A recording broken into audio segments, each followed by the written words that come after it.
Very good morning dear students.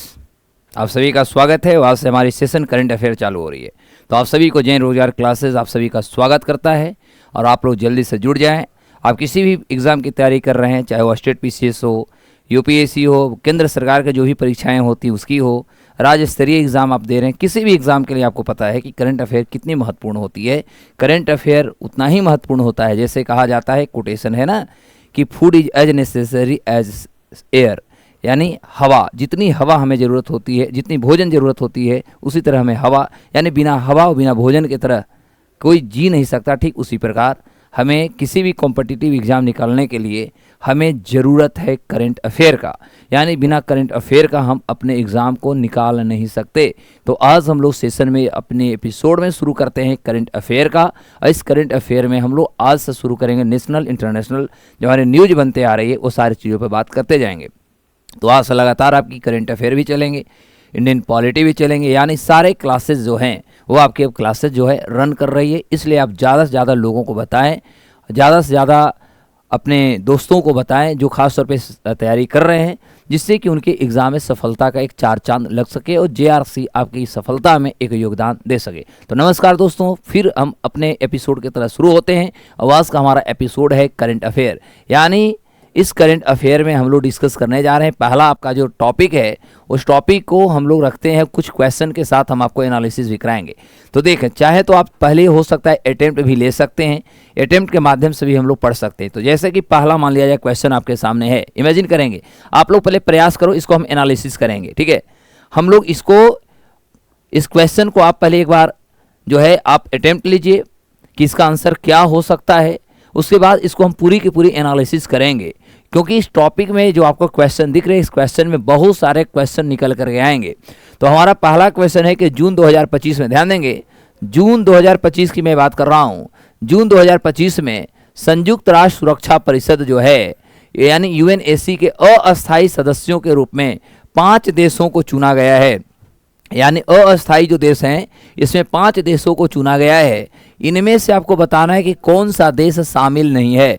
पहला option है Bahrain, दूसरा है आपका कोलंबिया, तीसरा ऑप्शन जो है आपका है लातविया, और चौथा है आपके नॉर्वे। यानी 4 देश में से कौन ऐसे देश हैं जो संयुक्त राष्ट्र के जो सुरक्षा परिषद होते हैं, इनमें अभी अस्थायी सदस्य के रूप में 2026 से 27 के लिए उनको चुनाव नहीं किए गए हैं। इनमें से आपको आंसर बताना है, इनमें से आपको बताना है कि आखिर इसमें कौन सा देश होगा। ठीक है, आप लोग जल्दी से अटेम्प्ट लेंगे, फिर हम इसकी डिस्कशन करूंगा। आप जितना जल्द हो इसका आप आंसर देंगे तो मेरे लिए ज़्यादा अच्छा होगा, जिससे कि हम आपको एनालिसिस और फास्ट करना शुरू कर दें। तो मेरे प्यारे बच्चों, जल्दी से बताएं इसका आंसर क्या होगा। बी फास्ट, आप लोग बताएंगे क्या आंसर होगा, कोई आइडिया है आपको? तो देखो, इसका आंसर जो हमारा हो जाएगा, इसका आंसर हमारी नॉर्वे हो जाएगी। क्या हो जाएगी?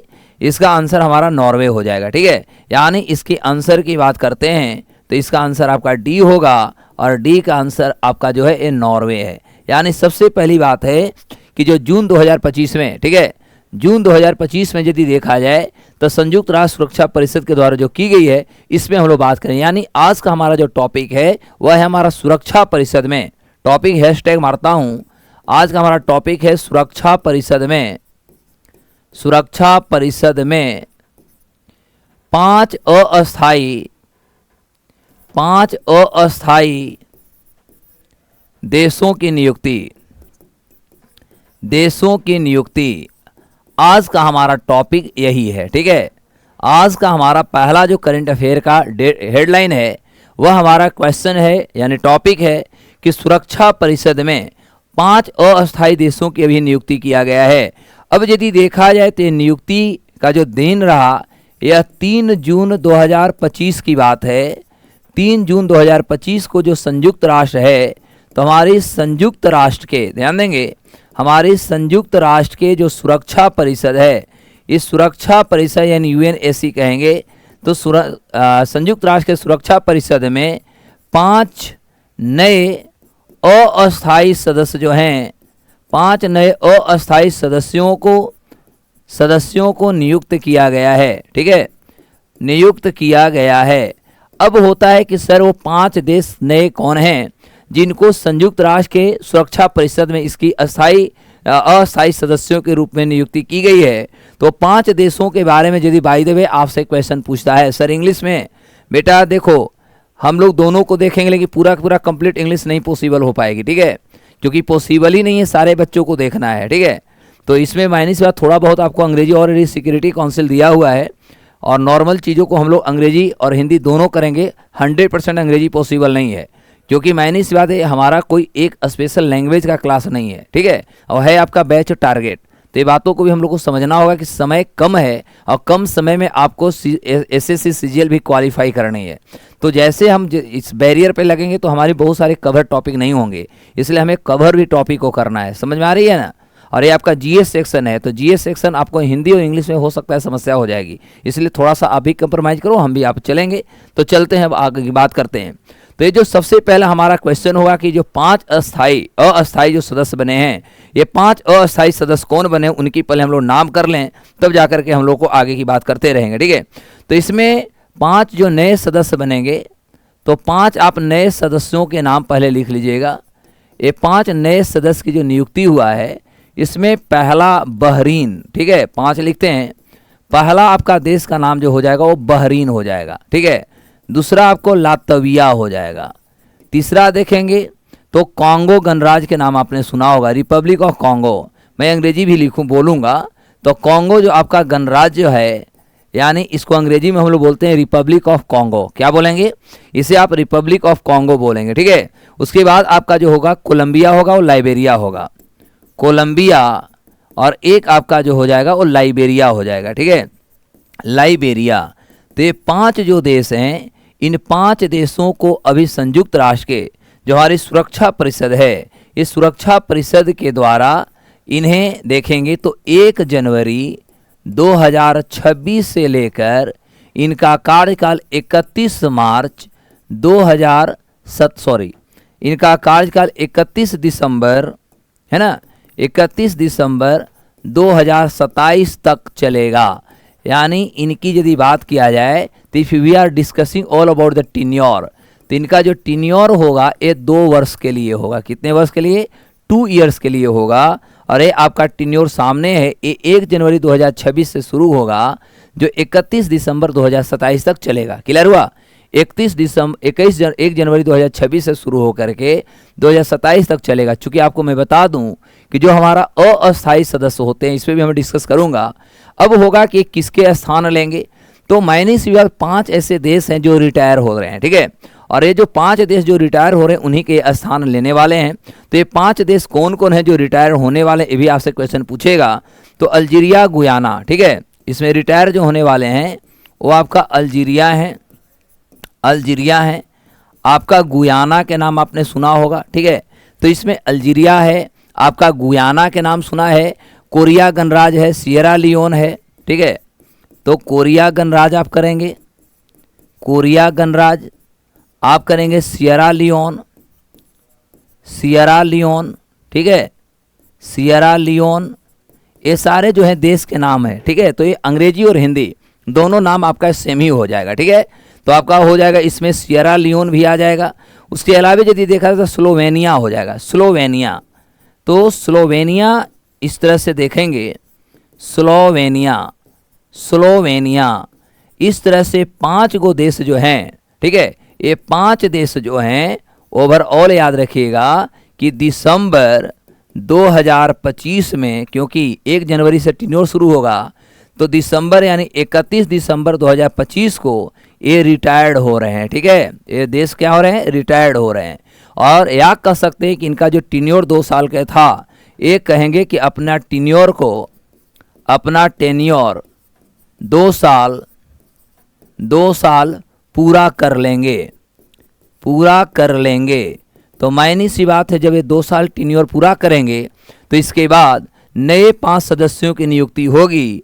तो ये 5 नए सदस्यों की जो नियुक्ति होगा, नए जो होंगे ये नए 5 राज्य बनेंगे, देश बनेंगे, और ये पुराने रिटायर होंगे। अब क्वेश्चन आपसे पूछे सकता है, SSC ऐसे क्वेश्चन घुमा सकता है कि जो नए 5 देश संयुक्त राष्ट्र सुरक्षा परिषद के जो अस्थायी सदस्य बन रहे हैं, ये किसके स्थान लेंगे? तो किसके स्थान रह रहे हैं? तो ये अल्जीरिया का लेंगे, गुयाना का लेंगे, कोरिया गणराज्य होगा यानी republic of Korea, Sierra Leone कहेंगे और स्लोवेनिया कहेंगे।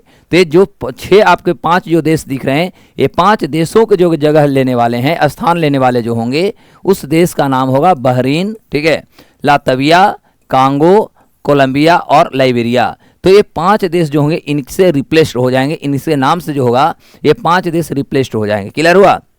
तो यहाँ तक सबको क्लियर हो गई? Everyone has been cleared? सबको ये समझ में आ गया? दानिश, पूनम, किशोर, सोलंकी बताएंगे, मुस्कान, यहाँ तक सबको क्लियर है? Akshay, good afternoon. Akshay ji good afternoon, ठीक है। तो बाबू सभी को again good afternoon, good morning. तो यहाँ तक सबको क्लियर है? एक बार हमें जल्दी से बता दें कि हाँ सर क्लियर है, तब मैं इस टॉपिक की बात करेंगे। तो अब देखो हमारा क्वेश्चन क्या था, इस क्वेश्चन को हम लोग देख लेते हैं फिर से कि क्या पूछा है कि इनमें कौन सा ऐसा देश शामिल, नया देश की बात किया जाए तो 5 जो देश बनेंगे इसमें कौन नहीं है। तो देखो बहरीन है, कोलंबिया है, लातविया है, नॉर्वे नहीं है। तो इसमें आपका ऑलरेडी मैंने 5 को नाम बता दिया।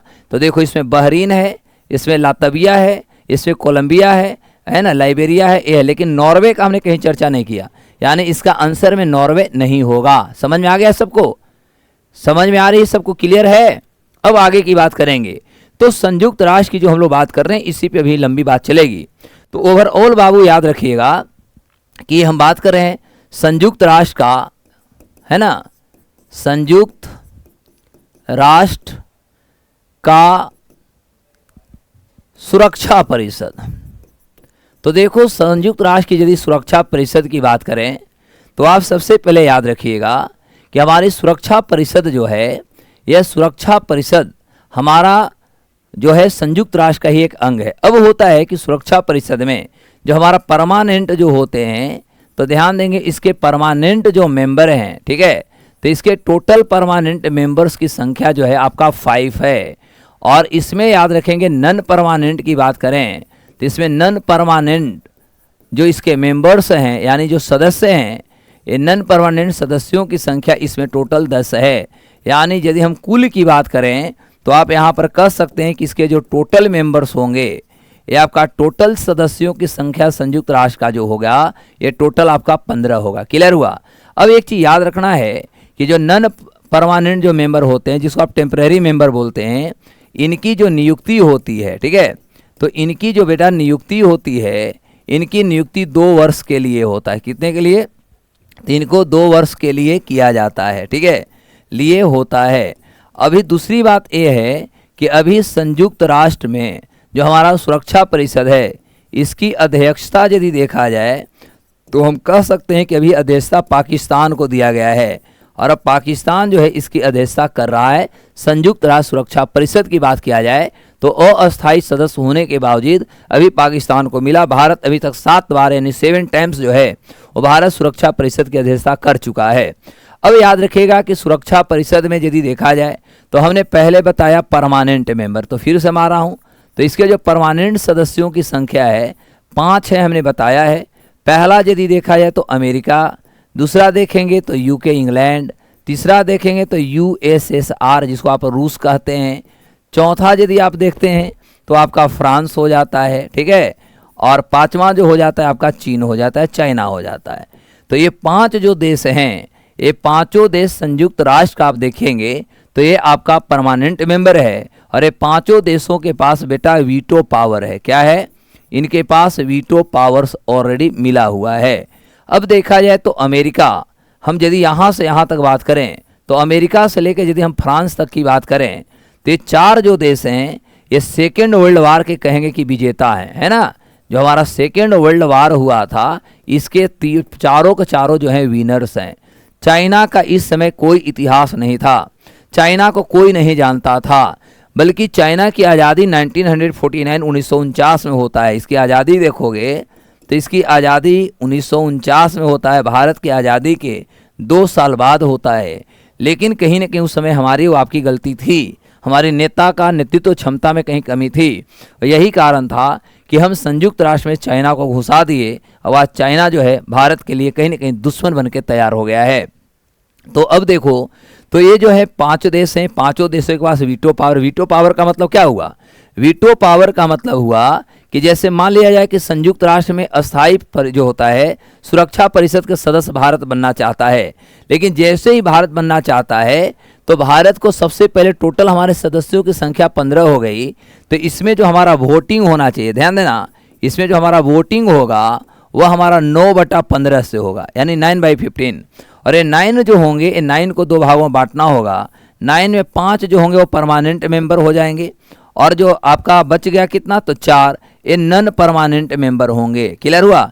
अरे मायने सी बात है, 5 जो आपका परमानेंट मेंबर है, ये 5 परमानेंट मेंबर में से कोई एक देश यदि आपका विरोध कर देता है, किसी भी कारण को लेकर के यदि विरोध कर देता है, तो याद रखिएगा कि वह बिल जो होगा वो डिसमिस हो जाता है। क्लियर हो गई? और इसी को हम लोग कहते हैं कि यह हमारा वीटो पावर होता है। मैंने क्लियर हुआ? इसी को हम लोग क्या बोलते हैं? इसी को हम लोग वीटो पावर कहते हैं। मैंने क्लियर हो गई? तो ओवरऑल ये बातों को हमें ध्यान देना है कि वीटो पावर जो है ये केवल जो भी संयुक्त राष्ट्र के जो परमानेंट मेंबर्स हैं, इस परमानेंट मेंबर्स को वीटो पावर मिली है। नॉन परमानेंट मेंबर को केवल 2 साल के लिए नियुक्ति मिलती है, 2 साल के लिए अध्यक्षता करने के लिए मिलता है। और इस तरह से इस साल की जो अध्यक्षता करेगा वो नापाक करेगा, यानी पाकिस्तान करेगा। आई थिंक क्लियर हो गया? अब ये भी परमानेंट मेंबर में हमने क्या बताया कि जो वीटो पावर है, वीटो पावर में कोई भी बिल, जैसे भारत कहता है कि संयुक्त राष्ट्र में सुरक्षा परिषद का स्थायी सदस्य हमें बनाओ, लेकिन सबने तैयार है। जैसे सबने तैयार का मतलब हम कहेंगे कि जैसे अमेरिका ने कहा कि ठीक है, इंग्लैंड कहा ठीक है, रूस तो हमारा हमेशा के लिए अच्छा बेस्ट फ्रेंड है, फ्रांस भी भारत का दोस्त ही है, चाइना केवल कहता है कि नहीं तो नहीं, क्योंकि चाइना इसका विरोध कर देता है। और जैसे ही इनमें से परमानेंट मेंबर कोई भी विरोध करेगा तो याद रखिएगा वो बिल या जो प्रस्ताव होगा, वो बिल और प्रस्ताव दोनों के दोनों डिसमिस हो जाते हैं। यहाँ तक सबको क्लियर है? जल्दी से बता दीजिए, यहाँ तक सबको क्लियर है? एक बार सभी का कमेंट होना चाहिए कि सर यहाँ तक क्लियर, तब फिर मैं आगे की बात करूँगा। अभी इसमें बहुत सारी चीज़ें आपको जानना जरूरी है। तो मेरे प्यारे बच्चों, यहाँ तक सबको क्लियर है? एक एक का हम आंसर मांगना चाहेंगे। सब लोग बोलेंगे कि यस सर या नो सर। क्लियर? हमने पूरे की पूरी रिपीट कर दिया है। अक्षय जी, यहाँ तक किन्हीं को कोई दिक्कत नहीं? देखो पूनम, कोई दिक्कत नहीं होगा। भाषा language, there is no derivation, there is no barrier. Whatever we are communicating, sometimes other we can also go through English language. Okay, so if you are going through the English language or Hindi language, there is no contradictions, just we can go through the concepts. Whenever we are going through the recognizing the concept, we are developing the concept, I think we are going to a smooth, and whatever we are expecting from the classes we can also arrange everything. ठीक है? तो चलो, no problem at all. चलो भैया आगे की बात करेंगे। अब देखो यहाँ पर हमने जैसे सुरक्षा परिषद की बात किया, अब सुरक्षा परिषद जो है, ठीक है, यानी सिक्योरिटी काउंसिल, तो हमारी जो सुरक्षा परिषद है इसको हम लोग सिक्योरिटी काउंसिल कहेंगे। तो ये जो सिक्योरिटी हमारी काउंसिल होती है, बस याद कर जाना है कि सिक्योरिटी काउंसिल जो है यह संयुक्त राष्ट्र का एक अंग है। किसका? हमारा जो संयुक्त राष्ट्र है यानी यूनाइटेड नेशन है, ये संयुक्त राष्ट्र का अंग है, यानी this is a part and body of संयुक्त राष्ट्र यूनाइटेड नेशंस। अब हमारा संयुक्त राष्ट्र पे थोड़ा सा हम चर्चा करता हूँ। देखो, सबसे पहली बार हमारे पास संस्था जो था जिसका नाम था संयुक्त राष्ट्र संघ। याद रखेंगे, संयुक्त राष्ट्र संघ हमारा पहला एक टॉपिक था, जिसको आप कह सकते हैं यूएनओ, यूनाइटेड नेशन ऑर्गेनाइजेशन। ठीक है? अब याद रखिएगा कि इसकी जो हमारी स्थापना यानी फाउंडेशन हुआ था, यह हमारे 24 अक्टूबर, ठीक है, 24 अक्टूबर 1905 को हुआ था। और इसका जो हेड क्वार्टर है वो मैनहट्टन है, मैनहट्टन। ठीक है, एक आपका आइलैंड है यानी द्वीप है, और ये आपको जो होता है यह अमेरिका में आपको न्यूयॉर्क नाम सुना ही होगा, तो न्यूयॉर्क आपका यूएसए में है, और वहीं पर एक मैनहट्टन एक आइलैंड है। ऐसी गुड, अच्छा ठीक है बेटा, हेडिंग बता देंगे अंग्रेजी में, गुड, थैंक्स। तो मायने सी बात है कि हम कहेंगे ये मैनहट्टन एक आइलैंड है जो न्यूयॉर्क सिटी में है, अमेरिका में है, और यहीं पर 24 अक्टूबर 1945 को संयुक्त राष्ट्र संघ की स्थापना हुई थी।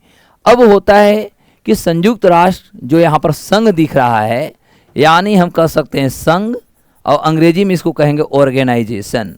ये जो संघ और ऑर्गेनाइजेशन जो है इसे 1950 में हटा दिया गया, 1950 में इसे हटा दिया गया है, यानी रिमूव कर दिया गया है, याद रहेगा। अब हमारा संयुक्त राष्ट्र जो होती है, ये संयुक्त राष्ट्र एक दिवस हम मनाते हैं। तो हमारा संयुक्त राष्ट्र जो दिवस मनाई जाती है, ठीक है, यह प्रत्येक साल देखेंगे तो ये आपका 24 अक्टूबर को, कब, 24 अक्टूबर को हर साल हम मनाते हैं, क्योंकि इसी दिन संयुक्त राष्ट्र की स्थापना की गई थी, ठीक है। यस राकेश, गुड आफ्टरनून बाबू।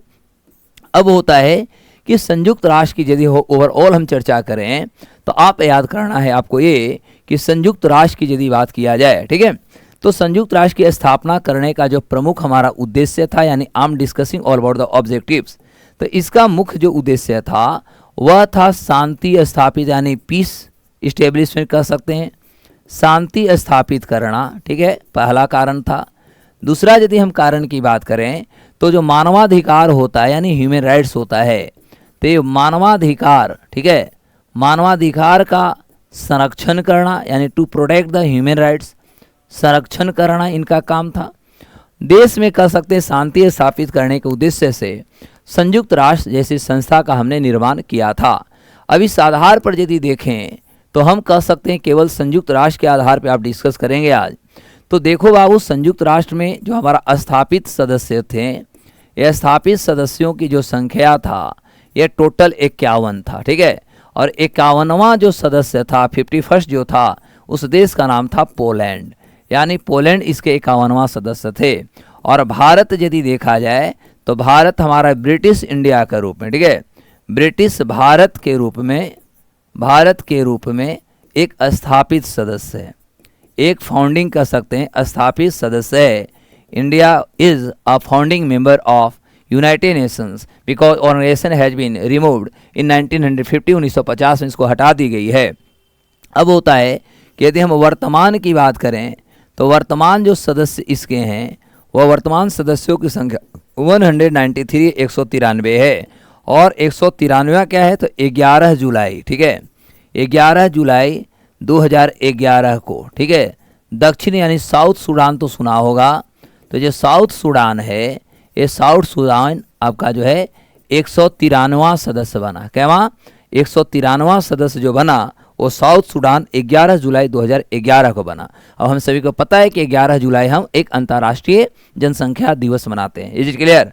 तो यहाँ तक सभी को बहुत अच्छे से क्लियर हो गई, सभी को अच्छे से याद हो रहा है? मेरे को ये बताइएगा, रटना एकदम नहीं है, बस सभी चीज़ों को समझते जाना है बेटा। ये बहुत अच्छे से यहाँ दिमाग में सब सेट हो गया, ईच एंड एवरीथिंग। बोलो भैया, ईच एंड एवरीथिंग। तो पहले हम क्या दे रहे हैं? क्वेश्चन। और क्वेश्चन को हम क्या करें? एनालिसिस। क्वेश्चन को हम करेंगे एनालिसिस, जिससे कि आपकी पूरी की पूरी जो कंसेप्ट होगा, ये सारे कंसेप्ट आपके दिमाग में घुस जाएंगे। सभी लोग बताएंगे, each and every students just tell me whatever I may make understand, all of you are getting easily और नॉट। बहुत अच्छे से आपकी समझ में आ रही है? क्वेश्चन हमारा था सुरक्षा परिषद के अस्थायी सदस्य। हमने अब इस पूरे के पूरे टॉपिक को इसी में हम कवर करेंगे, यानी एक क्वेश्चन होगा और उस क्वेश्चन से रिलेटेड जितने भी वो टॉपिक में आएंगे वो सारे को एक जगह हम क्या कर लेंगे, उसको हम डिस्कशन कर लेंगे। ठीक है, तो इससे क्या होगा कि हमारी पूरी की पूरी जो होगी टॉपिक, साथ साथ क्वेश्चन भी हमारा करते चले जाएंगे, तो दोनों हमारा कंप्लीट एक बार में होगा। Is it clear? चलिए अब आगे की बात करें। सबको यहाँ क्लियर है? सब लोग एक बार बता देंगे कि हाँ सर ये सारे के सारे क्लियर हैं। तो ये मैनहट्टन है, अभी इसमें और बात करने वाला हूँ। ठीक है, अभी इसमें बात करेंगे। जैसे ये हेडक्वार्टर हो गई ना, अब इसमें आपसे क्वेश्चन ये भी पूछा जा सकता है कि जैसे अगला स्लाइड ले लेता हूँ। ठीक है, नेक्स्ट स्लाइड में ले लीजिए। तो हम बात कर रहे हैं संयुक्त राष्ट्र की। ठीक है, तो यदि संयुक्त राष्ट्र की बात किया जाए तो 2-3 क्वेश्चन यहाँ पर ये और करेंगे कि संयुक्त राष्ट्र का जो आपका, जैसा कि हमने बताया कि इसका जो आपका हेड क्वार्टर है, ये हमने बताया मैनहट्टन में। क्या है? मैनहट्टन। ठीक है, ये आपका आइलैंड है, और ये आइलैंड कहाँ है तो हमने बताया न्यूयॉर्क में है। ठीक है, न्यूयॉर्क में। न्यूयॉर्क कहाँ है? यूएसए में। अब देखो, अब यहाँ पर क्वेश्चन यदि घुमाएगा तो आपको इतना याद करना है कि यहाँ पर जो मैनहट्टन में इसका हेड क्वार्टर बनाई गई है, इसके लिए 17 एकड़ यानी 17 एकड़ है ना, जो लैंड है, ये लैंड कह सकते हैं गिफ्ट किया गया है, गिफ्टेड किया गया, यानी कह सकते हैं कि किसी ने दान किया। और गिफ्ट करने वाला व्यक्ति कौन था? उस पर्सन का नाम क्या, उस व्यक्ति का नाम क्या है? तो उसका नाम है रॉकफेलर, ठीक है। उसका पूरा यदि देखेंगे डी रॉकफेलर नाम है, डी रॉकफेलर। तो डी रॉकफेलर नाम का एक व्यक्ति जो था, इन्होंने सबसे पहले 17 एकड़ ज़मीन जो था इन्होंने गिफ्ट किया था, क्योंकि दुनिया में शांति स्थापित करने की बात किए जा रहे थे। तो दुनिया में शांति स्थापित की बात जब हुआ तो डी रॉकफेलर ने कहा कि भाई मैं दूंगा। और ये जो बिल्डिंग आपका संयुक्त राष्ट्र का है, यह बिल्डिंग आपका बेटा लगभग 40 फ्लोर में यानी 40 तल्ला जो है इसको तैयार की गई है, ठीक है। अब इसमें हमने सारा बता दिया कि इसमें सदस्य राष्ट्र कितने हैं। अब इससे रिलेटेड हमारा क्वेश्चन ये होंगे कि यदि हम संयुक्त राष्ट्र की ही बात करें तो संयुक्त राष्ट्र में अभी हमारा क्वेश्चन यहाँ पर मैं और लेके आ रहा हूँ, तो इसके माध्यम से हम कहेंगे कि संयुक्त राष्ट्र का पहली यदि पूछता है तो पहली महिला अध्यक्ष यदि पूछेगा तो पहली महिला अध्यक्ष जो थी उनका नाम था विजया लक्ष्मी पंडित। क्या नाम था बाबू लोग? विजया लक्ष्मी पंडित, ठीक है। तो विजया लक्ष्मी पंडित जो थी आप लोग जानते ही होंगे, ये पंडित जवाहरलाल नेहरू की बहन थी, ठीक है। और पहली बार कह सकते हैं, पहली बार हिंदी में इसको जो संबोधित किया गया था, ठीक है। तो हिंदी में संबोधित करने वाले जो व्यक्ति थे संयुक्त राष्ट्र को, उस व्यक्ति का नाम था अटल बिहारी वाजपेयी। अटल बिहारी वाजपेयी जो थे ये पहला ऐसा इंसान थे जिन्होंने संयुक्त राष्ट्र को हिंदी में संबोधित किया था, ठीक है। तो इससे रिलेट एकदम आज ऑपरेशन चलेंगे। जो टॉपिक होगा उसे हम ऑपरेशन आपको कर देंगे, जो कि आपको पूरी की पूरी याद हो जाएगी। तो हो सकता है कि यदि इस तरह से क्वेश्चन आपसे डेप्थ में भी पूछे, प्लीज़ आप मत डरिएगा, क्योंकि पढ़ाई होने के बाद डरना सख्त माना है, इसलिए इसको हमने गोल्डन कलर कर दिया है, ठीक है। यहाँ तक सबको क्लियर है दादा? सब लोग हमें बता देंगे कि हाँ सर यहाँ तक क्लियर है, अच्छे से क्लियर हो गया। फिर हम आगे की बात करेंगे। यदि यहाँ तक क्लियर हुआ तो फिर मैं आगे की बात करूँगा।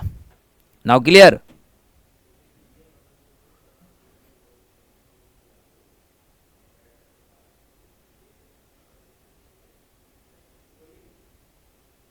चलिए यहाँ क्लियर हो गया, मैं मान कर चलता हूँ। यस सोलंकी, कैसा क्लास लग रहा है? कैसा सोलंकी, मुस्कान, राकेश, आप लोग बताओ कैसे क्लास लग रहा है? मज़ा आ रही है? All of you are enjoying, interesting. चलिए आगे की बात करता हूँ। अब जैसे संयुक्त राष्ट्र की यदि बात करें तो हम कहेंगे कि संयुक्त राष्ट्र के अंग की बात करेंगे, यानी पार्ट्स या बॉडी ऑफ यूनाइटेड नेशंस। तो देखो यूनाइटेड नेशंस के जो हैं टोटल हमारा 6 बॉडी होते हैं। कितने होते हैं? इसके टोटल आपके 6 बॉडीज़ होते हैं। ये 6 बॉडी को हम लोग पहले याद कर लें, एग्जाम के लिए याद करना होगा। तो 6 बॉडीज़ में पहले हमारा होता है महासभा। क्या होता है बाबू लोग? महासभा। दूसरा जो होता है सामाजिक एवं आर्थिक परिषद। सामाजिक एवं आर्थिक परिषद, आर्थिक परिषद अंग्रेजी हो जाएगा, मैं बोल देता हूं social and economic council. Social and economic council, ठीक है। उसके बाद हम करेंगे सुरक्षा परिषद। सुरक्षा परिषद यानी सिक्योरिटी काउंसिल, अंग्रेजी में बोलते जा रहा हूं। उसके बाद होता है न्यास परिषद। न्यास परिषद, इसको हम लोग बोलते हैं ट्रस्टीशिप काउंसिल। ट्रस्टीशिप काउंसिल, ठीक है। उसके बाद हमारा जो होता है वो होता है अंतर्राष्ट्रीय न्यायालय, ठीक है। उसके बाद हमारा होगा अंतर्राष्ट्रीय न्यायालय। जो अंतर्राष्ट्रीय न्यायालय होता है इसको इंटरनेशनल कोर्ट बोलते हैं। और एक होता है हमारा सचिवालय यानी सेक्रेटेरिएट। तो इस तरह से हमारा संयुक्त राष्ट्र जो होती है इसके 6 अंग हैं और 6 अंग के द्वारा चलाई जाती है। इसको इंग्लिश में बोलेंगे जनरल असेंबली। क्या बोलेंगे इसे? इसे आप बोलेंगे जनरल असेंबली, ठीक है। और जो जनरल असेंबली होता है इसका एक महासचिव होते हैं। क्या होते हैं बाबू लोग? इसका एक महासचिव होते हैं। अच्छा, एक हम आपको क्वेश्चन पूछता हूँ। देखो हमरा क्वेश्चन कुछ आपसे पूछ लेता हूँ। मैंने कुछ क्वेश्चन भी रखा है जो संयुक्त राष्ट्र से संबंधित कुछ क्वेश्चन को पूछे गए हैं, उससे मैं आपसे क्वेश्चन पूछता हूँ। देखो जैसे क्वेश्चन ये पूछा हुआ है, आपके ही एग्ज़ाम में पूछे हैं, मेरे से नहीं पूछे, आपके एग्ज़ाम में पूछे हैं। आपसे एग्ज़ाम में ये पूछा है कि ये जो संयुक्त राष्ट्र जो थी, इस संयुक्त राष्ट्र के विचार सबसे पहले किसने दिया था, ठीक है। यानी संयुक्त राष्ट्र के विचार जो था किसके दिमाग में आया है, ये आपसे क्वेश्चन पूछा हुआ है, ठीक है। तो इस क्वेश्चन को हम लोग देखेंगे, ठीक है। तो पहली बात होता है, हमने जैसे कि कहा महासचिव, तो पहला होगा कि महासचिव में दो चीज़ होगा, एक प्रथम महासचिव पूछेगा और एक आपका वर्तमान महासचिव पूछेगा, यानी करेंट। तो देखिए प्रथम जो थे ट्रिगवेली के तो नाम आपने सुना होगा। पहले जो थे प्रथम जो थे उनका नाम था ट्रिगवेली, नाम सुना है ना। तो ये जो ट्रिगवेली जो थे ये आपका ट्रिगवेली नॉर्वे के थे। तो पहले जो थे ट्रिगवेली थे, ट्रिगवेली, और ट्रिगवेली जो थे नॉर्वे के थे। तो यदि आपसे पूछे कि संयुक्त राष्ट्र के पहले महासचिव कौन थे, तो इसका जवाब हो जाएगा ट्रिगवेली। और ट्रिगवेली जो थे यह आपको नॉर्वे देश से जुड़े हुए थे। वहीं यदि वर्तमान की आपसे बात करता है कि वर्तमान कौन है, तो एंटोनियो गुटरस हैं। कौन है बाबू लोग? Antonio Guterres, Antonio Guterres. ये आपका पोर्तुगीज है, पोर्तुगीज, ठीक है। पोर्तुगीज मतलब कह सकते हैं पुर्तगाल का है। तो दोनों आपको याद करना है। यदि गलती से पूछ दे कि पहले महासचिव कौन थे, तो आपको बताना है कि ट्रिगवेली थे। एग्जाम में क्वेश्चन पूछा हुआ है कि ट्रिगवेली कौन सी देश से संबंधित थे, तो इनका जवाब हो जाएगा कि नॉर्वे से थे। लेकिन गलती से ये पूछ दिया जाए कि वर्तमान महासचिव कौन है, तो इनको जवाब दीजिएगा कि वर्तमान एंटोनियो गुटरस हैं और यह जो है पुर्तगीज यानी पुर्तगाल से संबंधित हैं। और इनकी जो नियुक्ति होता है महासचिव की, जो कह सकते इनका जो टीन्योर होता है, इनका टीन्योर भी होता है 5 साल। क्लियर हुआ? इनको 5 साल के लिए नियुक्ति की जाती है। यानी यदि देखेंगे तो 2026 में ये रिटायर होंगे, क्योंकि 2021 में जो ये आपका एंटोनियो गुटरस हैं, एंटोनियो गुटरस की नियुक्ति जो हुआ है 2021 में हुआ है। इस तरह से 2026 में ये भी रिटायर हो जाएंगे। मैंने क्लियर हुआ? अब होता है कि अभी जैसा कि हमने बात किया, तो संयुक्त राष्ट्र के विचार सबसे पहले किसको आया था, किसके नज़र में आया, किसके दिमाग में, ये भी आपसे क्वेश्चन आई थिंक पूछा हुआ है, ठीक है। तो कोई दिक्कत नहीं, इस पर भी हम लोग बात करते हैं। तो देखो संयुक्त राष्ट्र के जो पहले विचार जो आया था वो अमेरिका के राष्ट्रपति थे, फ्रैंकलिन रूजवेल्ट के नाम सुना होगा, ठीक है। तो इसमें भी चाहे तो आप यहाँ पर लिख सकते हैं या दूसरे स्लाइड में भी हम बता दूँगा। चलो दूसरे स्लाइड भी पहले बता देता हूँ। तो यदि हम संयुक्त राष्ट्र की बात करें, तो ये जो संयुक्त राष्ट्र जो संघ था, इसका जो पहली बार जो विचार आया था, ये विचार आया था अमेरिकी राष्ट्रपति का, ठीक है। पहली बार अमेरिकी जो राष्ट्रपति थे, इस अमेरिकी राष्ट्रपति के दिमाग में ये नाम आया था, ठीक है। और उस अमेरिकी राष्ट्रपति का जो नाम था, जो कि अभी हमने बताया भी, तो उस व्यक्ति का नाम था फ्रैंकलिन रूजवेल्ट। क्या नाम था साहब?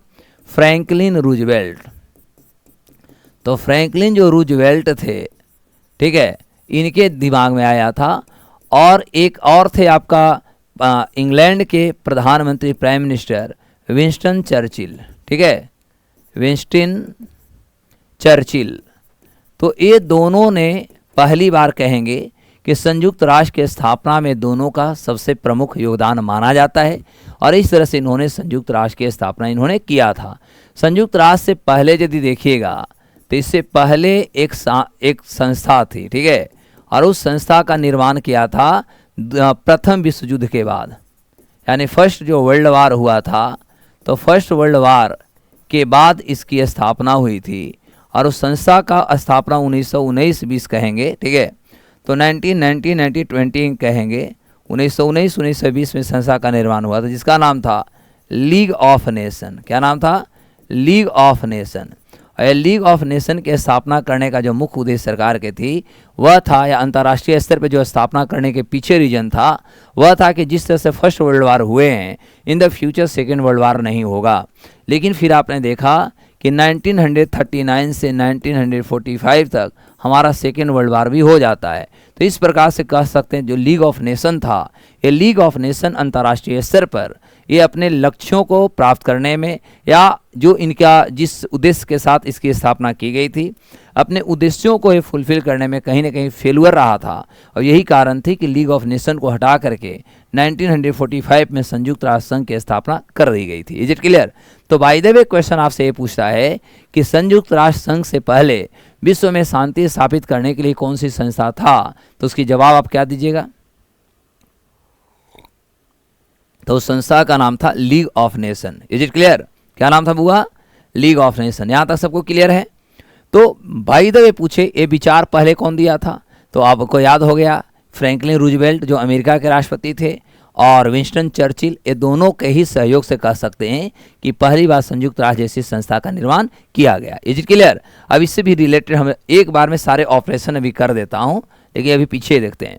तो यहां तक क्लियर हुआ। सामाजिक एवं आर्थिक परिषद की बात करेंगे तो इसका काम जो है, सामाजिक व आर्थिक परिषद का इसका काम है कि अंतर्राष्ट्रीय स्तर पे समाज को सुरक्षित करना, सुदृढ़ करना, आर्थिक गतिविधियों को व्यवस्थित करना, जिससे कि समाज में किसी भी प्रकार का डिस्पैरिटी और इनइक्वालिटी जो होता है वह प्रतिस्थापित न हो सके। सुरक्षा परिषद तो सब लोग अभी हमने पढ़ा है सुरक्षा परिषद में। अब याद रखिएगा कि हमारा संयुक्त राष्ट्र किससे रिलेटेड यदि इसमें हम बात करें, ये हमारा जो न्यास परिषद जिसको हम ट्रस्टीशिप काउंसिल कहेंगे, यह एक्चुअली 1994 से, ठीक है, 1994 से कार्य करना बंद कर दिया है। कार्य करना बंद कर दिया है, बंद कर दिया है, ठीक है। तो ये संस्था अब काम नहीं कर रही है। अंतर्राष्ट्रीय न्यायालय जो होता है इसका जो आपका हेड क्वार्टर है ये आपका हेग में है। कहाँ पर है? हेग। और हेग कहाँ है? आपका नीदरलैंड की राजधानी है, ठीक है, नीदरलैंड की राजधानी है हेग। हेग में जो है आपका अंतर्राष्ट्रीय जो न्यायालय है, अंतर्राष्ट्रीय न्यायालय का आपका हेड क्वार्टर है। तो न्यास परिषद, सुरक्षा परिषद आपको मैं ऑलरेडी डिस्कस कर दिया है। हाँ, इससे रिलेट हम एक टर्म को और आपको डिस्कस करूंगा, ये भी क्लियर ही है। अब थोड़ा सा हम लोग संयुक्त राष्ट्र से रिलेट एक क्वेश्चन पे हम लोग ये डिस्कस करेंगे कि इसकी लैंग्वेज ये सबसे संबंधित आपसे क्वेश्चन पूछे जाते हैं, ठीक है। तो ओवरऑल यदि देखा जाए तो एक बार और हम लोग बात करते हैं, तो उसके बाद हम अगले टॉपिक पे बात करेंगे। तो जो आपका संयुक्त राष्ट्र है, इस संयुक्त राष्ट्र में 2-3 क्वेश्चन और बनेगा कि संयुक्त राष्ट्र के जो हमारा संविधान होती है, इस संविधान को क्या कहा जाता है। तो इसके संविधान को चार्टर के नाम से जाना जाता है। क्या? इसके संविधान को हम लोग चार्टर कहते हैं। इसके संविधान में अनुच्छेदों की यदि बात किया जाए यानी आर्टिकल, तो अनुच्छेदों की संख्या 111 है। और इसके संविधान में यदि हम चैप्टर की बात करें, अध्याय का, तो टोटल इसमें 19 अध्याय है। क्लियर हुआ? हाँ, एक और याद रखना है कि संयुक्त राष्ट्र की यदि भाषा की बात करें, कौन सी भाषा में यहाँ पर कार्य किए जाएंगे, ठीक है, यानी भाषा मिंटू से हम डिस्कसिंग और लैंग्वेज, ठीक है। तो इसके संयुक्त राष्ट्र की यदि लैंग्वेज की बात करें तो ऐसे टोटल इसमें 6 लैंग्वेजेस हैं, यानी कह सकते हैं कि 6 लैंग्वेजेस जो हैं इसमें आपका 6 लैंग्वेजेस आपको अप्रूव्ड है। क्लियर हुआ? लेकिन हम ऑफिशियली यदि बात करेंगे तो ऑफिशियली लैंग्वेज हम 2 ही पे बात करेंगे। तो ये 6 लैंग्वेज कौन कौन है? 2, 3, 4, 5, 6। इसके 6 लैंग्वेज कौन कौन है आपसे पूछे जाएंगे। तो 6 में है इंग्लिश है, फ्रेंच है, चाइनीज है, इंग्लिश, फ्रेंच, चाइनीज।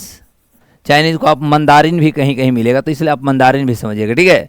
उसके बाद अरबी, Russian, Arabic, Russian, Arabic, Russian, और एक आपका फ्रेंच हो गया ना। और एक इसमें जो आपका लैंग्वेज होता है वो आपका होता है स्पेनिश, ठीक है। एक लैंग्वेज हो जाता है आपका Spanish. So there are 6 languages approved by United Nations.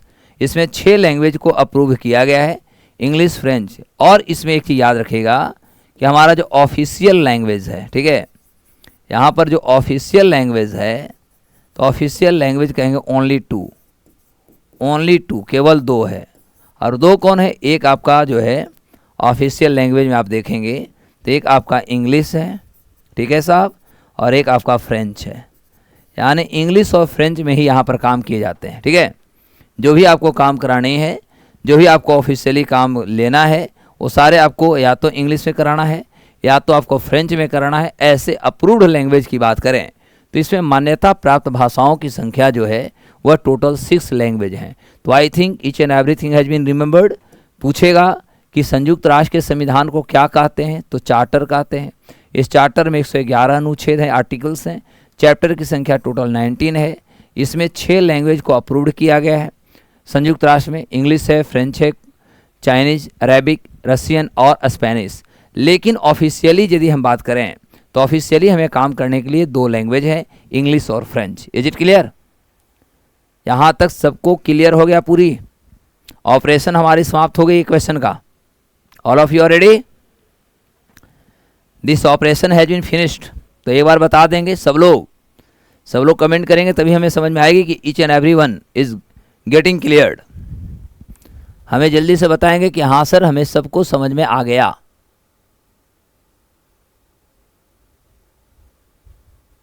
बोलो बाबू लोग। एवरीवन गॉट इट और नॉट?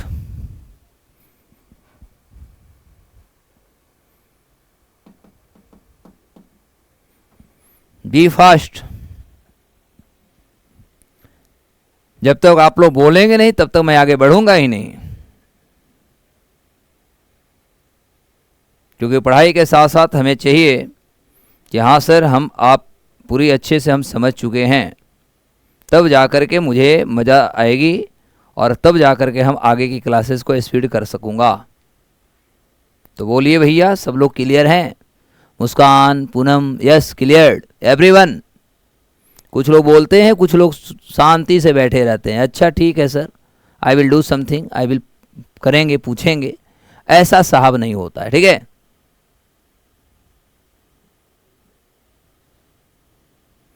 तो चलिए अब आगे की बात करेंगे। चलिए वेरी गुड। मुस्कान और पूनम 2 का जवाब आया, और लोग नहीं कर रहे हैं, और लोग सब शांति से बैठे हुए हैं क्या जी? चलो तो अगले क्वेश्चन फिर मैं दूंगा और अगले क्वेश्चन का हम एनालिसिस लूंगा, ठीक है? इसी तरह हमारी जैसे ऑपरेशन चलती है ऑपरेशन कंटिन्यू रहेगा। तो चलिए अगले क्वेश्चन देखते हैं, अगला क्वेश्चन हमारी क्या है, ठीक है? नेक्स्ट हमारी क्वेश्चन क्या है, इस क्वेश्चन को हम लेकर के आ रहे हैं। चलो भैया अगला क्वेश्चन आपके स्क्रीन पर आ गया। नेक्स्ट आपकी क्वेश्चन है कि 13 जून की बात है, 13 जून 2025 को ब्रिक्स का 10वां साझेदार देश निम्न में से कौन सा बना? यानी अगला हमारा टॉपिक है बाबू लोग, अगला टॉपिक हमारा है ब्रिक्स। अगला टॉपिक हम पढ़ेंगे ब्रिक्स, ठीक है? यानी ब्रिक्स का जो फुल फॉर्म होती है, चूंकि आपको बता दूं 16 अक्टूबर 2009 को, 16 अक्टूबर 2009 को इस संस्था का गठन हुआ था, ब्रिक्स जैसी संस्था का निर्माण हुआ था, ठीक है? तो हम बात करेंगे ब्रिक्स का फुल फॉर्म होता है Brazil, Russia, India, China and है ना, एंड साउथ अफ्रीका। ओ कब तक आएंगे? And South Africa, and South Africa. तो ये जो है आपके ये सभी ब्रिक्स के सदस्य राष्ट्र हैं, ब्राज़ील, रसिया, इंडिया, चाइना और साउथ अफ्रीका। इस सभी को आप कहेंगे कि स्टार्टिंग के दिनों की यदि बात किया जाए तो हमारा शुरुआत में देखा जाए तो शुरुआत में इसे ब्रिक नाम था, इसे ब्रिक नाम था, ठीक है? यानी ब्राज़ील, रसिया, इंडिया, चाइना ही इसके थे। बाद में इसमें दक्षिण अफ्रीका इसमें इंक्लूड हो गया, तो इंक्लूड होने के बाद इसे ब्रिक्स नाम दे दी गई। क्लियर हुआ? अब होता है क्वेश्चन पूछा है हमारा कि ये जो हमने ब्रिक्स जो पढ़ रहे हैं, एक आता है कि 13 जून यानी अप टू डेट एकदम क्वेश्चन है, 13 जून 2025 को ब्रिक्स का 10वां जो है साझेदार देश निम्नलिखित में से कौन सा बना? तो देखो 10वां देश जो है साझेदार की बात करें तो आपको ये भी बता दूं कि अभी 2025 में ही अभी हमारा रसिया की यदि बात किया जाए तो अभी रसिया में हमारा ब्रिक्स का जो था समिट चल रहा था। क्लियर हुआ? और जो 10 यहाँ पर जो ब्रिक्स का जो हमारी समिट चल रही थी, इस समिट में ही हम कह सकते हैं ऐसे कि सबसे पहले साझेदार देश का कॉन्सेप्ट जो थी 2024 में एक कॉन्सेप्ट को लाई गई थी, और ब्रिक्स शिखर सम्मेलन 2024 जो था वो कजान में चल रहा था। कजान का मतलब हम कह सकते हैं कि रसिया में था। तो हम सबसे पहले इस कॉन्सेप्ट को ही देखें, यहाँ पर जो साझेदार देश दे रहा है, तो हम कह सकते हैं कि जो साझेदार देश का विचार ब्रिक्स शिखर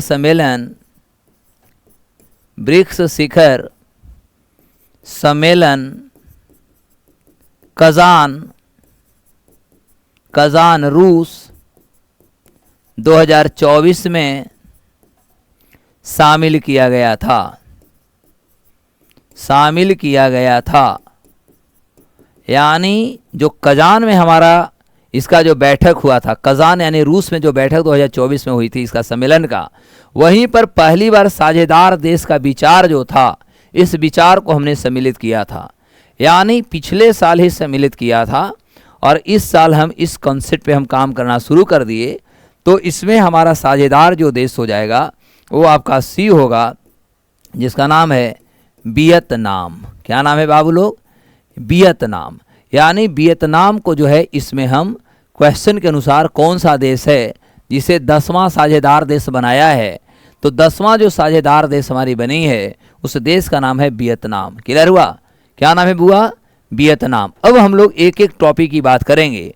तो यह मैटर जो है आपको 11 जून की बात है, सॉरी 13 जून की बात है। ठीक है, यहाँ पर ऑलरेडी है भी 13 जून 2025 की बात है कि वियतनाम जो है उन्होंने घोषणा किया, यहाँ तक कि रसिया के सरकार जो थे ब्राज़ील की यदि बात किया जाए तो यहाँ पर आप देखेंगे कि क्योंकि ब्राज़ील में इसकी समिट चल रही थी, तो ब्राज़ील में आप देखिएगा ब्राज़ील के जो विदेश मंत्रालय था, ब्राज़ील के विदेश मंत्रालय ने इसकी घोषणा करता है, ऑफिशियली घोषणा करता है कि ब्रिक्स का जो है 10वां देखा जाए तो पार्टनर कंट्री जो है वह वियतनाम इसमें शामिल हो जाता है। और इस तरह से वियतनाम जो है ब्रिक्स के 10वां यानी 10th जो हमारा पार्टनर जो कंट्री होते हैं, ठीक है, या पार्टनर आप कह सकते हैं, पार्टनर जो मेंबर्स होते हैं, ये पार्टनर मेंबर में मुख्य रूप से आपका वियतनाम जो है, ये वियतनाम इसमें शामिल हो जाता है। यहाँ तक सबको क्लियर होगी? तो फिर हम इसकी ऑपरेशन अब करना शुरू करेंगे। सबको क्लियर है ना? फिर हम एक एक करके बात करूँगा। तो मैंने सी बात है, सबसे पहली तो बात होता है कि ब्रिक्स जो है, जिस तरह से संयुक्त राष्ट्र जैसी जो संस्थाएं हैं जो अंतर्राष्ट्रीय स्तर पर अपनी पहचान, अपनी छवि बना रहे हैं, उसी तरह कह सकते हैं ब्राज़ील, रसिया, इंडिया, चाइना जो है, ये कह सकते हैं कि दुनिया के सारे लगभग कह सकते हैं कि भारत हुआ, दक्षिण अफ्रीका हुआ, चाइना भी आपका इंडस्ट्रियल कंट्री है, ब्राज़ील के पास भी जनसंख्या है, हमारे इंडिया के पास भी उत्साही जनसंख्या, चूँकि आपको पता है कि इंडिया के पास UNFPA 2024 के अनुसार 1,44,17,00,000 भारत की आबादी हो चुकी है। यानी 144.17 करोड़ भारत की आबादी हो चुकी है। इस तरह से भारत दुनिया का यानी विश्व का देखेंगे तो विश्व का जनसंख्या में पहला देश हो चुका है ना। जनसंख्या में प्रथम स्थान को भारत ने प्राप्त कर लिया है। वहीं यदि हम बात करते हैं तो रसिया की भी अच्छी आबादी है, ब्राज़ील भी आप देखेंगे नॉर्थ अमेरिका में सबसे ज़्यादा आबादी है, चाइना को देखेंगे तो चाइना विश्व का दूसरा देश हो चुका है जनसंख्या में। ये क्या हुआ? ये सेकेंड कंट्री हो चुका है पॉपुलेशन में। लगभग भारत से 1.25 करोड़ इसकी आबादी जो है कम हो गई है। क्लियर हुआ? तो ओवरऑल यदि देखा जाए तो सारे वे देश हैं जहाँ पर सबसे ज़्यादा जनसंख्या है, जनसंख्या का भरमार है, लेकिन पॉपुलेशन को जो रिसोर्स चाहिए, एक डेवलप इकोनॉमी, एक डेवलप कंट्री बनने के लिए जो भी जनसंख्या को चाहिए, ये चीज़ कहीं ना कहीं हम कह सकते हैं उपलब्ध नहीं हो पा रहे हैं। तो ये हमारे लिए एक चुनौतियाँ बनी हुई है। तो ओवरऑल आज हम इस टॉपिक को तक कंप्लीट कर लेंगे। आज हम लोग 2 ही टॉपिक करेंगे लेकिन अच्छे से कर लेंगे। अब इस आधार पर यदि देखा जाए तो हमारा जो विदेश मंत्रालय है, तो ब्रिक्स के सबसे पहले हम लोग पार्टनर कंट्री देखते हैं। तो हम कह सकते हैं जो ब्रिक्स है, ये ब्रिक्स के आप 10 साझेदार जो देश है, ठीक है, वो आप साझेदार देश के नाम लिखिएगा। साझेदार देश 10 को कौन कौन है, ये 10 के पहले साझेदार देशों को हम लोग नाम कर लेते हैं, वो हमारे लिए आपके लिए सबसे ज़्यादा होगा। तो पहला जो है इसके साझेदार देशों की यदि बात किया जाए तो इसका वियतनाम है, बेलारूस है, ठीक है, बोलीविया है। वियतनाम से शुरू करते हैं, वियतनाम, दूसरा बेलारूस, तीसरा बोलीविया, ये सारे राष्ट्र 10 में इसी तरह से क्वेश्चन घुमाएंगे, टेंशन मत लीजिएगा। क्यूबा, कजाकिस्तान, क्यूबा, कजाकिस्तान, ये सारे यूएसएसआर के ब्रेकडाउन जब 1991 में हुआ था, तो यूएसएसआर के ब्रेकडाउन होने के बाद कजाकिस्तान, तुर्कमेनिस्तान, उज्बेकिस्तान, है ना, ये सारे राष्ट्र जो थे यहीं से निकल करके आए थे। उसके बाद Malaysia, Nigeria, Thailand, Malaysia, Nigeria, Thailand, Thailand कितने हो गए, 2 और बच रहे हैं, थाईलैंड। उसके बाद युगांडा और उज्बेकिस्तान, युगांडा और उज्बेकिस्तान, उज्बेकिस्तान। इस तरह से देखेंगे तो टोटल इसके यदि सदस्यों की बात करें तो इसके सदस्य राष्ट्रों की संख्या टोटल आप देखेंगे तो इसके टोटल 10 जो हैं यह इसके साझेदार देश हैं। ठीक है, तो बाय द वे क्वेश्चन इस तरह से पूछे, आप इसको जवाब आराम से दे दीजिएगा। वहीं यदि ब्रिक्स की हम बात करें तो जैसा कि हमने बताया कि ब्रिक्स जैसी जो संस्था थी, इस संस्था की यदि हम स्थापना की बात करें बाबू लोग, तो इस ब्रिक्स जैसी संस्था की जो स्थापना हुई वो पूरी दुनिया में हम यदि देखें तो इसकी 2009 में किया गया है। तो थोड़ा सा हम लोग ब्रिक्स की बात करेंगे। ठीक है, तो यहाँ पर थोड़ा हेडिंग में आप डाल दो, मैं ब्रिक्स की बात कर रहा हूँ, या ब्रिक्स तो है ही। तो ब्रिक्स का हमने फुल फॉर्म बताया कि आपका ब्राज़ील है, फिर से याद करेंगे, रसिया हो जाएगा, देन आप इंडिया कहेंगे, देन आप चाइना कहेंगे, और उसके बाद साउथ अफ्रीका कहेंगे। तो ये सारे जो राष्ट्र हैं, ये सभी राष्ट्रों का एक जो सम्मिलित कह सकते हैं, जो एक हमारा ग्रुप है, या कह सकते हैं एक ग्लोबल हमारा जो स्टेज है, इस ग्लोबल स्टेज का नाम दिया गया है, और वह स्टेज का नाम है गया है ब्रिक्स नाम दी गई है। ठीक है हुआ। अब आपको पता है कि ब्रिक्स देशों का, ये ब्रिक्स देशों के एक बैंक भी है, और इस बैंक का नाम है एनडीबी। ठीक है, क्या नाम है, एनडीबी, यानी new development bank, new development bank. और जो न्यू डेवलपमेंट बैंक है, इसका हेड क्वार्टर जो है आपका बीजिंग में है। कहाँ है जी, इसका बीजिंग है, यानी आप कहेंगे रूस। ठीक है, यानी रसिया जो है, ये रसिया में इसका बीजिंग जो है, वहीं पर इसका हेड क्वार्टर बनाई गई है। ठीक है, इसका हेड क्वार्टर रसिया में ही बनाई गई है।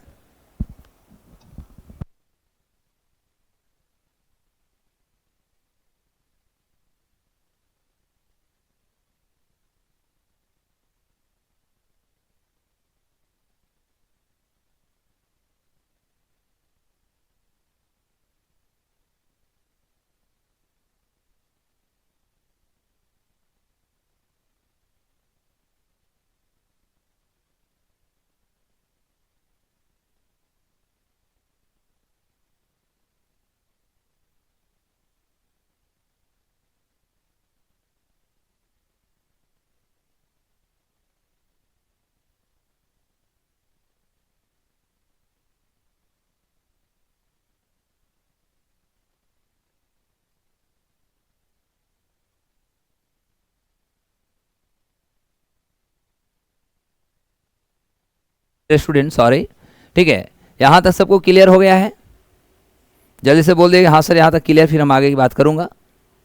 अब देखो, जैसा कि हमने बताया, तो ब्रिक्स जो सदस्य राष्ट्र हैं, ये सारे ब्रिक्स सदस्य राष्ट्रों का एक अपनी एक बैंक भी है। उस बैंक का नाम है एनडीबी। एनडीबी का मतलब हुआ न्यू डेवलपमेंट बैंक, जिसका हेड क्वार्टर जो है आपका चाइना का बीजिंग जो है, सॉरी बीजिंग हम रसिया लिए, सॉरी। ठीक है, तो यदि देखा जाए तो चाइना, चीन जो है वो ओहो माय गॉड, तो ये जो आपका बीजिंग है, ठीक है, तो बीजिंग जो आपका चाइना है, ये चाइना बीजिंग में इसका हेड क्वार्टर बनाई गई, सॉरी।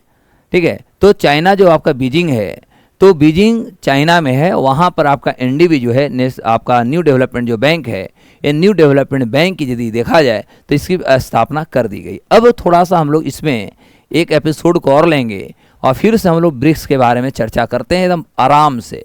देखो, ब्रिक्स की स्थापना जैसा कि हमने बोला, एकदम फटाफट अब चलते हैं। तो ब्रिक्स जैसी संस्था की जो स्थापना हुई वो आपका 16 जून है ना 2009 को हुआ। कब हुआ? तो इसकी स्थापना जो हुई वो आपका 16 जून 2009 को हुई। और इसका जैसे हमने कि बताया कि इसका यदि आपका फाउंडर कंट्री की बात करता है तो इसके फाउंडर जो कंट्री हैं वह ब्रिक्स में पहले हमने स्टार्टिंग में क्या बताया, इसमें पहले ब्रिक था, पहले फिर से हमने बताया ब्रिक था। बाद में जब इसमें साउथ अफ्रीका जो है, जैसे ही साउथ अफ्रीका जो है इसमें शामिल हो जाता है, तो शामिल होने के बाद इसका नाम जो दे दी गई वो ब्रिक्स कर दी गई। क्लियर हुआ? यानी इससे पहले केवल ही था ब्राज़ील, रसिया, इंडिया और चाइना, यानी 4 देश मिल करके इसके फाउंडेशन किए थे। लेकिन जब दक्षिण अफ्रीका इसमें शामिल हुआ तो इसको आगे चल के हमने क्या कर दिया, ब्रिक्स कर दिया। तो इस संस्था की स्थापना 16 जून 2009 को किया गया था। क्लियर हुआ? अब होता है कि इसके अलावे यदि देखा जाए तो इसके सदस्य राष्ट्र की यदि बात पूछता है तो वर्तमान में यदि देखा जाए बाबू लोग, तो वर्तमान में इसके 10 सदस्य राष्ट्र हैं। कितने? 10 सदस्य राष्ट्र हो चुके हैं। अब होता है कि सर 10 सदस्य राष्ट्र कौन कौन है, उसकी थोड़ा सा चर्चा कर दी जाए। ठीक है, तो सबसे पहले तो इतना तो आपको क्लियर हुआ कि 5 तो आपका ब्रिक्स के राष्ट्र हो गए, यानी 5 हम लिख देते, सबसे पहले लिखते ब्रिक्स, तो ये ब्रिक्स का बराबर हुआ 5 को देश तो यहीं पर हो गए। अब बच गया 5 देश और, है ना, प्लस ऐड कर देते हैं 5 देश और आपको इसमें ऐड कर देंगे, तो टोटल आपको हो जाएंगे 10 सदस्य। तो 5 का मतलब आपको एक क्लियर है कि ब्रिक्स ब्राज़ील, रसिया, इंडिया, चाइना और साउथ अफ्रीका, ये 5 देश हो गए। अब इसके अलावे कौन कौन आपको इसके सदस्य राष्ट्र में बने, ये आपसे क्वेश्चन पूछेगा। तो इसमें जैसे आपका मिस्र बनता है, आपका इथियोपिया बनता है, इंडोनेशिया बनता है, ईरान बनता है, और एक इसमें राष्ट्र जो होगा वह संयुक्त अरब अमीरात बनता है, यानी UAE के नाम आपने सुना होगा। तो इस तरह से जो होगा इसमें सदस्य राष्ट्रों की संख्या 10 हो जाएगा। तो इसमें एक आप लिखिएगा मिस्र, क्या होगा, एक हो जाएगा आपका मिस्र। दूसरा इसमें लिख लीजिएगा इथियोपिया, ठीक है, पूछेगा यही कि आप वर्तमान में कितने सदस्य राष्ट्र हो गए हैं। ठीक है, तो इथियोपिया, इंडोनेशिया, देन करेंगे ईरान, और देन करेंगे UAE। देखिए तो 5 इधर हो गए और 5 इधर, और टोटल 10 सदस्य हो गए। तो बाय द वे आपसे पूछता है तो मुझे लगता है कि कोई बच्चा रुकेगा नहीं, और आपकी कलम रुकनी भी नहीं चाहिए, और आप आराम से बहुत प्यार से इसको आंसर आप दे दीजिएगा। तो मेरे प्यारे बच्चों बोलिए, यहाँ तक सबको क्लियर हो गया? यहाँ तक सबको क्लियर हो गया? बी फास्ट, क्योंकि आज करंट अफेयर में हम लोग बहुत कम ही टॉपिक को लेकर के चल रहे हैं। अगले क्लासेस में इस पर और ज़्यादा टॉपिक लेकर चलेंगे। सभी को यहाँ तक क्लियर है? मजा आ गई सबको? क्या है पढ़ने की हम लोग को तरीका अच्छी है? एक बार हम लोग थोड़ा आपस में बात कर लें। पहले क्वेश्चन और क्वेश्चन को पूरा की पूरा एनालिसिस ऑपरेशन, यह पढ़ने की तरीका ठीक है, या हम टॉपिक पहले करा दें? इससे हमारा दोनों कवर हो रहा है। एक आपका हमने क्वेश्चन भी साथ में करा रहा हूँ, और दूसरा हम इसको एनालिसिस भी कर रहा हूँ। तो आपको कौन सी कॉन्सेप्ट सही रहेगा, ए वाला या पहले हम पढ़ा करके करा दें? सो बताइए। Very good. तो अब हम लोग अगले क्लासेज पॉलिटी में एंट्री मारते हैं, और अब हम लोग पॉलिटी पढ़ेंगे, क्योंकि आपकी पॉलिटी हमने कल शुरू कर दिया था, कल हमारी मीटिंग भी थी। आज हम लोग आज से क्लास शुरू करेंगे। तो रेडी हैं? All the best, thank you. तो चलिए अब हम लोग पॉलिटी की दुनिया में एंट्री मारते हैं। ओके, चलिए, थैंक यू। हाँ, यही सही है, वाह, वेरी गुड।